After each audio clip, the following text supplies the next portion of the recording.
Let me explain you the sorting algorithms. Sorting means given any sequence of numbers, so I'm just stating the problem, you must already be knowing about it, but just for the sake of completion. So given any sequence of numbers, you are supposed to put them either in ascending order or descending order. We have various sorting algorithms like iterative versions and then recursive version, and this insertion sort I am showing you here is iterative version. Okay. So this is the sorting. The sorting problem is like this. If I have a number like this,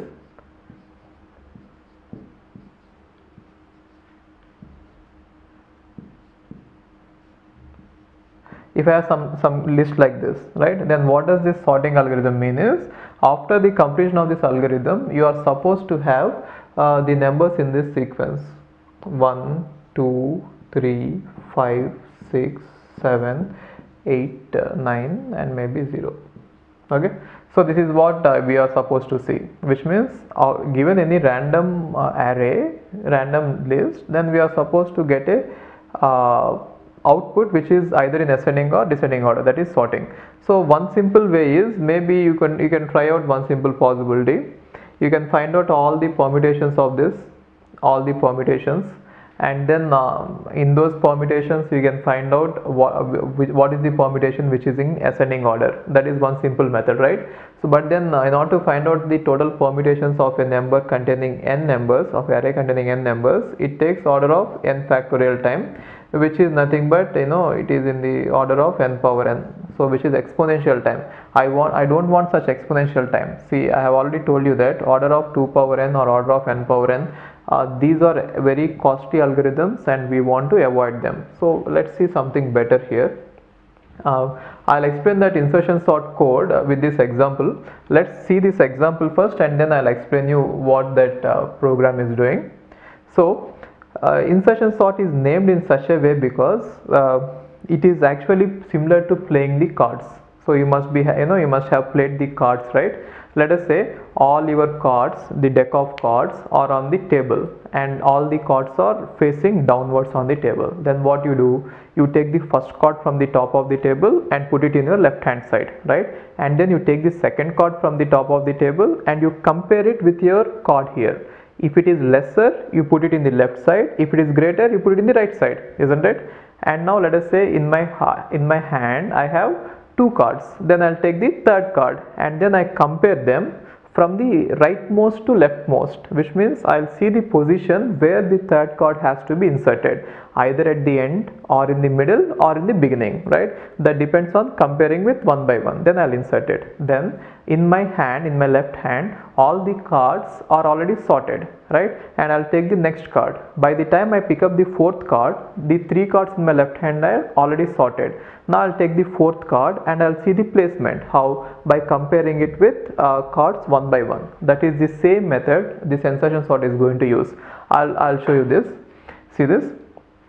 Now pick up the first card and put it in your left hand side. So this card is already picked up. Okay. Then you pick up the next card. Okay. Next card, which means next card is not here. You have picked it up. 6. Right. And now you compare it with this. Okay. Now is this number greater? Yes. Therefore it has to be moved here and this has to be moved here. Therefore you are going to move 9 here and you are going to place 6 here, right? So after this, 2 cards are in my left hand side and they are sorted, right? Now these 2 cards are in my left hand side. Every number is nothing but a card here. So in my left hand side I have sorted 6 and 9, they are sorted, right? And now I'll see the next one. Now I'm seeing the next one, 5, right? Then I'll compare 5 with 9. Then I'll check what happens. See this, which means I'm picking up 5 and I'm holding it in my right hand side, which means 5 is not here. Now I have picked it up, right? And now I'll compare this card with this card. So what did I find out? That this is greater. So whenever it is greater, I'm going to move it. So 9 will be moved here, making the room for 5. So can I put 5 here? Before putting 5 here, you have to see whether 6 is greater than that. Since 6 is greater, you move 6 here and you place 5 here, right? Let me put all of them in array. They are all in array. Okay, and let us assume that array is starting from 1, 1 2 3 4 5 6 7 8 9. Okay, fine. Now 3 elements are in their right positions, which means the 3 cards in my left hand side are already sorted. Then I'll pick up the 4th card. I picked it up and I'm examining it. Where should I insert it? Then I'll compare this card with this number. Then what I find out, this number has to be moved and made room for 0, right? Which means I'm just moving the cards in my left hand. Then what about this? Again, these two are compared. Then what did you find out? This number has to be moved. And again, these two are compared. What did you find out? This number has to be moved, right? And finally, this number will be placed here, right? Therefore, after this, all the 4 cards are in their right positions. So observe this, at any time, whenever I am examining the 5th card, by that time the first 4 cards are already sorted, right? And whenever I am examining the 6th card, the first 5 cards will be sorted, right? See this. Next one is I'll pick up 8, picked it up, and now I am examining where I should be placing it. I'll compare it with 9. 9 is greater, therefore move it and make room for 8. Therefore I am moving it here, and then I'll check 6 with 8. 6 is lesser, therefore 8 has to be placed here. I'm going to place it here, right? And now next one that has to be picked up is 2. So I'm going to pick up 2, and now I'll check the space. 9 is greater, therefore 9 has to be moved and space has to be made. 8 is greater, therefore 8 has to be moved and place is made. And 6 is greater, therefore 6 has to be moved and place is made. And 5 is greater, 5 has to be moved and space is made, right? And now I'm going to finally put 2 there, right? And by this time, all the 6 cards are in their correct positions. Now I'm going to take the 7th card. I picked it up. 7th card happened to be 7. Now 7 and 9 are compared. Then you understood that 9 has to be moved because 9 is greater. 9 will be moved and 7 will be placed. And then 8 and 7 will be compared. 8 is greater, 8 will be moved. 6 and 7 will be compared. 6 is smaller, therefore 7 will be placed here. By this time, all these 7 cards are in their right position, right? And similarly, next one picked up is 1. Now when you pick up 1, then 9 will be moved here, and 8 will be moved here, 7 will be moved here, 6 will be moved here, 5 will be moved here, 2 will be moved here. Now 1 is greater than 0, therefore 1 will be placed there, right? And finally I'll pick up 3. So when I pick up 3, 9 will be moved here, 8 will be moved here, 7 will be moved here, 6 is moved, 5 is moved. Now 2 is less than 3, therefore 3 will be placed here. So that is how I got all the numbers here, right? 0, 1, 2, 3, 5, 6, 7, 8, 9, right? So that is how the algorithm works. Now how did we trace out the algorithm? We are going to take the cards one by one and examine the cards with the already sorted list, right? Which means the left side. So when we pick up, let us say when I pick up 5, I am going to examine all the remaining cards from 5 to 0, right? Which means from 5 to 1, I am going to examine them from 4 to 1, and if the number is greater, I am going to move it. If the number is smaller, I am going to fix it there, right? So let's see how this example is working. How this program works. Let me take an example and show you the same example. Let us say, what is the example? 9, 6.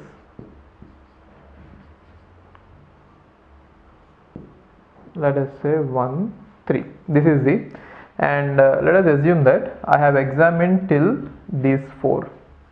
Once this examination is over, then what will be on top of what will be on the list? It is 0, 5, 6, 9, right? So by the time I reach this number in the algorithm, this entire list would have been sorted, and that number will be 0, 5, 6, 9. 0, 5, 6, 9, right? Then let us say I am examining this, so it is better, it is easier for me to explain like that. Okay, so let me show you the algorithm. Okay, instead of this I'll take the original one only. 9, 6, 5, 0. So let me start from the beginning. So look at the algorithm. For j equal to 2 to a dot length, which means you are going to start your j from here. This is 1, this is 2, and till the end. You are going to start it from this point. Why not from this point is, the reason is simple. I need not do anything about the first element. Why? Because first card is already sorted card. If I take the first card, I did not do anything, right? From the second card onwards, I have to compare and I have to move, right? And now key equal to a of j. Key equal to a of j is nothing but picking it up and placing it in somewhere. Key equal to 6. That is what is done. So key is a temporary variable which is used to hold the card or the number for some time. The reason is, you might override that number. If you don't do this step, you might, when you move this 9 here, or when you move this, shift this 9 here, you are going to overwrite on that. That is why you are going to pick it up and hold it. And now I equal to j minus 1, which means I is going to start from the left side, whatever is left to j, and from there it is going to start, while I is greater than 0, which means I should not go beyond the number 1, the first element, if a of I is greater than k, which means if this element is greater than this, then a of I plus 1 equal to a of I, which means move it here. This has been moved. That is the meaning of it, right? And then I equal to I minus 1, which means you go next, right?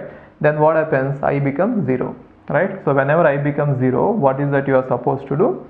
You are going to stop. Why? The reason is, this is going to break. Then a of I plus 1 equal to key 6. That is how it is done, right? Then after this, I started j with 2, right? In this array, let me give the indexes and show you. So indices are like this: 1, 2, 3, 4, 5, 6, 7, 8, 9, right?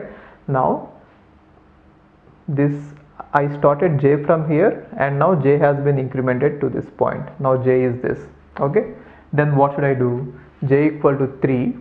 Now key equal to a of j. Therefore inside the key I have to take this. A of j is 5. I picked up, right? Okay. It doesn't mean that the number vanishes from here. Number will be present here, but there is a chance that it might get overwritten. That is why I am storing it in a temporary location. Then I equal to j minus 1, which means I am going to start I from this location. Then while I is greater than 0, yes, I is greater than 0, a of I is greater than key. Is a of I greater than key? Yes, which means there has to be a moving. A of I plus 1 equal to a of I. So you move it here. A of I plus 1 is nothing but a of 3 equal to a of 2. Therefore I moved it. 9 is present here and 9 is present here. What happened is 5 is overwritten. That is why I saved 5 here, right? And now after this, I equal to I minus 1, which means this I will point to the first element. Okay. Then what happens about this? I is greater than 0. Yes, I is greater than 0. And a of I is greater than key. Yes, a of I is greater than key, which means this also has to be moved. Therefore a of I plus 1 equal to a of I, which means 6 will be moved. Then what happens next? I equal to I minus 1, which means I will point to 0. Then while I is greater than 0, is I greater than 0? No. Therefore while loop will break. So once the while loop breaks, you are going to come out and you are going to write a of I plus 1, which means a of 1 equal to 5. That's it. Okay. Now for the next iteration, j will become 4. J is automatically going to increment, right? Now j will become 4. Now see this, key equal to a of j, which means inside the key you are going to write 0, right? And I is going to start with j minus 1. Now you compare this one and this one. It is greater. Therefore a of I plus 1 equal to a of I, which means this will be overwritten with 9. And I will be decremented. I will point to the next element, right? And again 6 will be compared with 0. So therefore what did you find? 6 is greater than 0, therefore 6 will be shifted, and now I will be decremented. Now what happens? 5 is compared with 0, 5 is greater, therefore 5 will be shifted, right? And again I will be decremented. I is here. Now I is not greater than 0, therefore while loop will break. Then a of I plus 1, which means this point equal to key. A of I plus 1 equal to key. So that is how this algorithm works. So how is it working? Now j is moving from 2 to n slowly, right? And whenever j is going to j is going to be at some point, then I is going to compare with all the elements, right? And the comparison is going to stop whenever we find the correct location, right?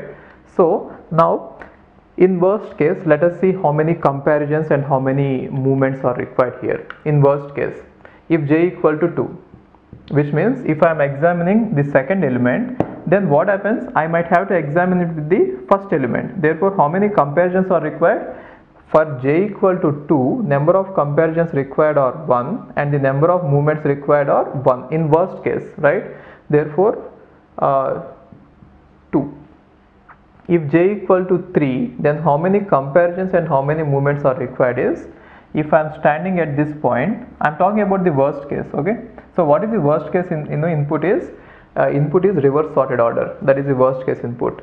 If j equal to 3, then I have to compare with these two elements, therefore number of comparisons required are 2, and moreover I might have to move these two elements forward, number of movements required are 2, which means I might have to do 4 operations, 2 comparisons and 2 movements, right?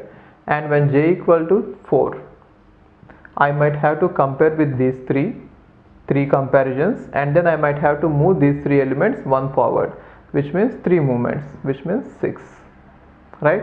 When j equal to 5, I might have to do 4 comparisons and 4 movements, which means 8, right? Therefore you can understand, you can observe one pattern in this. So the pattern is, when j equal to n, then I might have to do n minus 1 comparisons and n minus 1 movements, right? Therefore that is going to be 2 into n minus 1, right? So this is nothing but 2 into 4, this is nothing but 2 into 3, nothing but 2 into 2, this is nothing but 2 into 1. Therefore what is the total time complexity taken in the worst case is, for j equal to 2, the total number of comparisons and movements required are 2 into 1. For j equal to 3, the total number of comparisons and movements required are 2 into 2. So on. For j equal to n, the total number of comparisons and movements required are 2 into n minus 1 in worst case, right? Therefore, if I pull out 2 as common, the total time required is, in terms of operations, 1 plus 2 plus so on plus n minus 1. That is nothing but sum of first n minus 1 natural numbers. So what is it? 2 into n minus 1 into n by 2, right? So that is nothing but order of n square. So in worst case, the time complexity required in order to solve this question is order of n square. Then what is the best case? The best case time complexity comes, see, this worst case time complexity comes when the input is reverse sorted, which means every element I have to insert into the sorted list happens to be the first element, that is nothing but reverse sorted order. I'll just show you that input. When does this thing happens is when the entire input is in reverse sorted order. 9, 8, 7, 6, 5, 4, 3, 2, 1, right? So if I pick this element up, I have to move, compare with this and move this, isn't it? So for this one comparison, 1 movement are required. Then I'll get 8, 9. Now if I pick this element up, I have to compare with this, move this, compare with this, move this, right? Then I get 7, 8, 9. If I pick this element up, then I have to compare with this, move this, compare with this, move this. All of them have to be moved, and then this has to be inserted in the beginning, isn't it? If I pick this element up, all of them have to be moved, and then this has to be inserted in the beginning, right? And again the same thing, all of them have to be moved and then inserted to the beginning. That is why if I have to insert the second element, the number of movements are actually 1 comparison and 1 movement. That is why I got order of n square. Then what is the best case input? The best case input for this algorithm is already sorted list, which means if I have the list as 1 2 3 4 5 6 7 8 9 like this, then if I pick up this element, with just one comparison I will find out that it is its actual position, which means for j equal to 2, number of comparisons required are 1 and number of movements nothing, right? And for j equal to 3, I'll pick it up and I'll find out that the element is lesser than this, therefore it is the right position, which means one comparison. With just one comparison I'll find out that they are in the right position, isn't it? Then what happens, for all the n-1 elements I need n-1 comparisons and 0 movements, right? Therefore the best case complexity is order of this omega of n. So always we write the best case complexity as omega of n, which means you cannot execute this algorithm with any time lesser than this, and this is the worst case time required to execute the algorithm. That is how we can analyze this. What about the space complexity?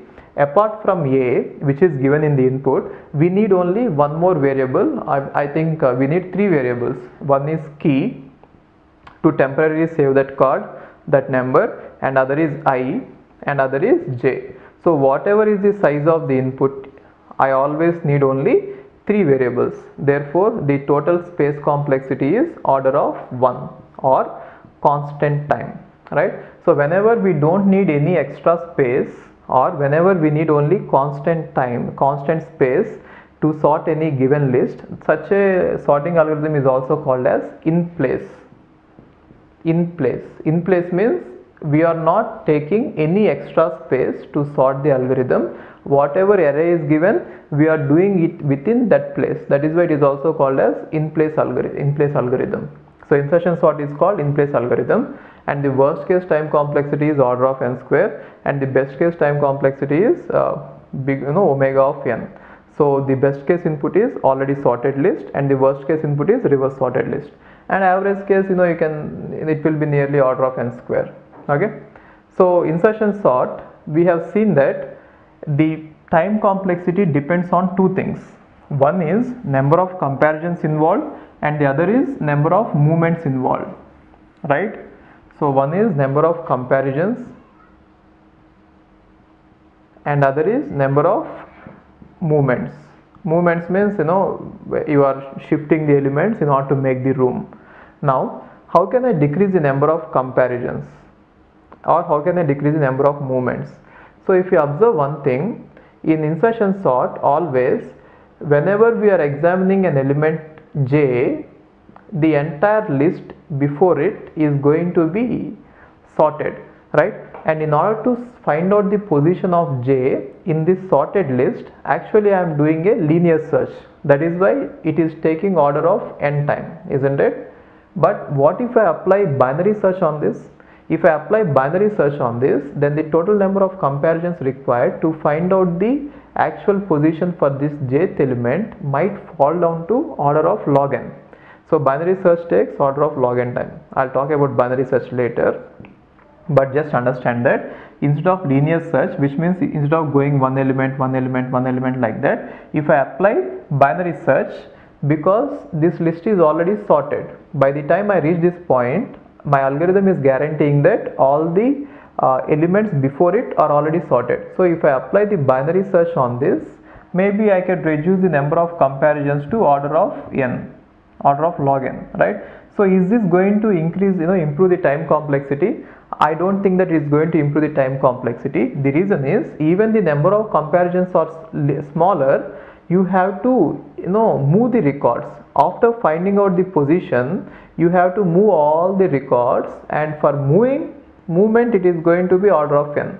So even if I use binary search instead of linear search, the number of comparisons could be reduced to order of log n, true, but the number of movements, which means in order to, after finding out the location of the element, I have to move the elements, right? The number of movements is going to take order of n time. Therefore finally it is going to take order of n itself, isn't it, in order to search an element inside the list, right, and place it. So for every searching and placing, it is going to take order of n time, and I have to do it nearly n-1 times, right? therefore it is going to be order of n square. Then what is the other one? Let us say I want to decrease the number of movements. If I don't want to move, if I don't want to do any movements, then obviously we need linked list. Since this is an array, I have to move the elements and put it in the exact location, right? So if I don't want to do, then I can go with a linked list. So which linked list is better? Double linked list. If I use a double linked list, then movements can be reduced, which means number of movements need not be anything. I need not move anything. Directly I can insert an element in constant time, fine. But then I will not be able to apply binary search on it. So using this, I might have to apply linear search, right? So either I use a double linked list, right? What is double linked list is? It will be like this. All the elements are not present inside the, right? Now let us say the elements are sorted 9, 5, 1, 2, and now I have to next element is 4. If I have to insert this 4, I could directly insert it here without moving all of them. How? Just by just by taking this element and then pointing it to this and then pointing it to this. That's it.